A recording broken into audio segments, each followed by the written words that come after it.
വചനമൊഴി November 28. വചനഭാഗം വെളിപാട് 14:1-7, ലൂക്കായുടെ സുവിശേഷം 19:45-48. വിശുദ്ധ ലൂക്കാ അറിയിച്ച നമ്മുടെ കർത്താവ് ഈശോ മിശിഹായുടെ പരിശുദ്ധ സുവിശേഷം.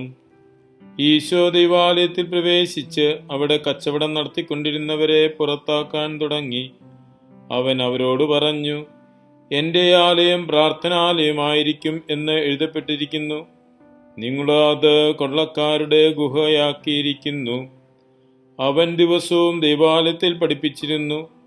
പ്രധാന പുരോഹിതന്മാരും നിയമജ്ഞരും ജനപ്രമാണികളും അവനെ നശിപ്പിക്കാൻ നോക്കിയിരുന്നു. എന്നാൽ ചെയ്യേണ്ടതെന്തെന്ന് അവർ കണ്ടെത്തിയില്ല.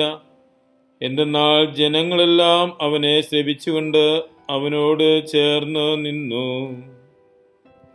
ഈശോയിൽ സ്നേഹമുള്ളവരെ,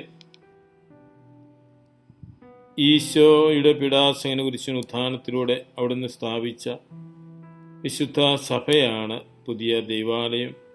സുവിശേഷത്തിൽ നാം ശ്രവിക്കുന്നത് ഈശോ ദൈവാലയം ശുദ്ധീകരിക്കുന്നതിനെ കുറിച്ചുള്ള വിവരണമാണ്.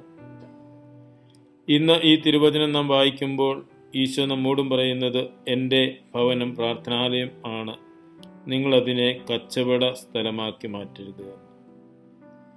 ഈശോയുടെ ശരീരമാകുന്ന സഭ, സഭയുടെ കൂട്ടായ്മ പ്രാർത്ഥനയുടെ കൂട്ടായ്മയാണ്.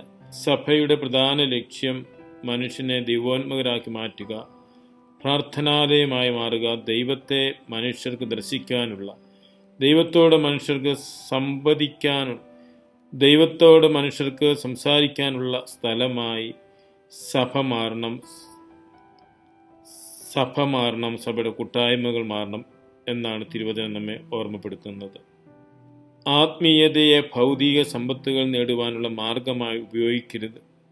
മനുഷ്യന് ഭൗതിക സമ്പത്തുകളൊക്കെ ആവശ്യമാണ്. എന്നാൽ ആത്മീയതയുടെ മറവിൽ സമ്പത്ത് നേടുന്നത് ഒരു കാരണവശാലും ശരിയല്ല എന്നാണ് തിരുവചനം പറയുന്നത്. അതുകൊണ്ട് തന്നെയാണ് ജെറുസലേം ദേവാലയത്തിൽ കച്ചവടം നടത്തിക്കൊണ്ടിരുന്നവരെ അവിടെ നിന്ന് പുറത്താക്കുന്നത്. ആത്മീയതയുടെ പേരിൽ സമ്പത്ത് നേടുന്നവരായി മാറാതെ ആത്മീയ മനുഷ്യരായി മാറിക്കൊണ്ട് കർത്താവിൻ്റെ ശരീരമാകുന്ന സഭയിൽ വിശ്വസ്തയോടെ വിശ്വാസത്തോടെ ശുശ്രൂഷ ചെയ്യുവാൻ നമുക്ക് സാധിക്കണം. അതിനുള്ള ദൈവകൃപ നമുക്ക് പ്രാർത്ഥിക്കാം. മിശിഹ നമ്മെ അനുഗ്രഹിക്കട്ടെ. ആമേൻ.